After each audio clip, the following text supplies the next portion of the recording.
Singham, his organization through the People's Forum has done a lot to support the radical transgender movements. The other one is Joe Tsai. Joe Tsai is the co-founder of Alibaba, which is a massive company. He has poured tens of millions of dollars into the trans. Are either of them, No. just big fans of trans? They are not trans themselves. There's Yeah. no evidence. They have family members that are trans. But here, I think, is the kicker, Glenn. Both of them advocate strongly for these rights in the United States. They never bring them up in China. They never bring them up in China, where I think by anybody's calculation, the situation on gay rights and trans would be far more severe than it would be in the United States. So let me just play devil's advocate. Yeah. Will they actually believe in it? And here's the only place they can do it, and they're hoping that the West would get strong, and that would then change China. Well, it could be, but the problem is that both of them take pro-CCP positions. To toe the party line, there's no divergence, and the CCP has said they don't even want effeminate characters on television because it's going to demasculate China. So it seems to me quite absurd to say, I love the CCP, I'm all in, Yeah.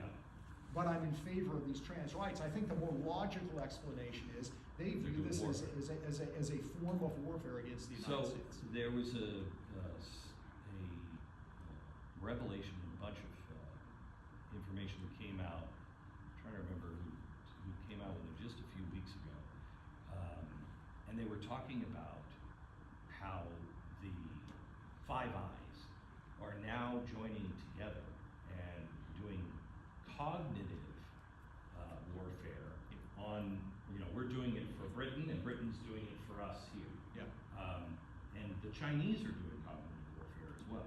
Yeah, they view cognitive warfare as really what's going to determine who wins the next war. They don't think it's going to be tanks or it's going to be aircraft carriers. It's going to be cognitive warfare. Who controls the mind? Who influences the mind? And they're very, very optimistic. I quote from them in the book about how TikTok is, in the words of one of their military officials, the Trojan horse with which they are piercing the United States. And they're saying that openly. They're saying that openly amongst themselves. Yeah. Why are we so damn stupid? I think there's stupidity. I also think there are a lot of people, I named some of them in the book, who are being paid large sums of money to shill for TikTok and for ByteDance. They've got probably a dozen former U.S. senators and congressmen on the payroll. They've hired Barack Obama's top advisors. They've hired some of Trump's former top advisors who are all getting paid to say there's nothing wrong with TikTok. The problem is they already have a plan and they are enacting the plan and they describe in detail, again, don't take my word for it, look at what they're saying as to how this tool works. How does it work? It works very simply. You've got to be subtle about it, direct about it, but you want to tear down young people's views of their country's history. You want to tear down national symbols. Does this sound interesting? Sound familiar? And then you want to replace them with your values. And above all, you want to appeal to emotion. Because as they say, when a young person feels emotional about something, they believe it's their own selfish, righteous indignation, even though they got it from somewhere else. And once they have that, they are now convinced they're not being manipulated.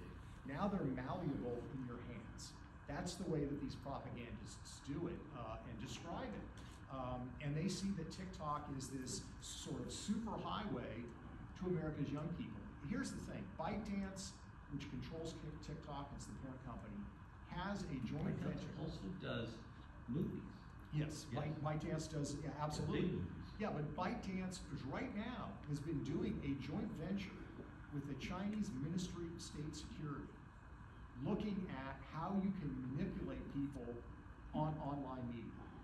ByteDance is doing that. This is the parent company that millions of Americans are allowing free access to their children through TikTok. That, to me, is absolute insanity. And what you have in the Biden administration is no interest in dealing with this. I mean, at least Donald Trump said, we're going to force the sale of this, which would have been at least a solution, I think. Biden stepped back from that. I think part of the reason is because he's got some very powerful donors at the Carlyle Group and elsewhere that have major stakes in this company. And they stand to lose a lot of money if TikTok is banned or if the sale is forced. So Joe Biden has chosen that expediency over the health of America's young people, and unfortunately, there are some Republicans as well that are taking the same line. Name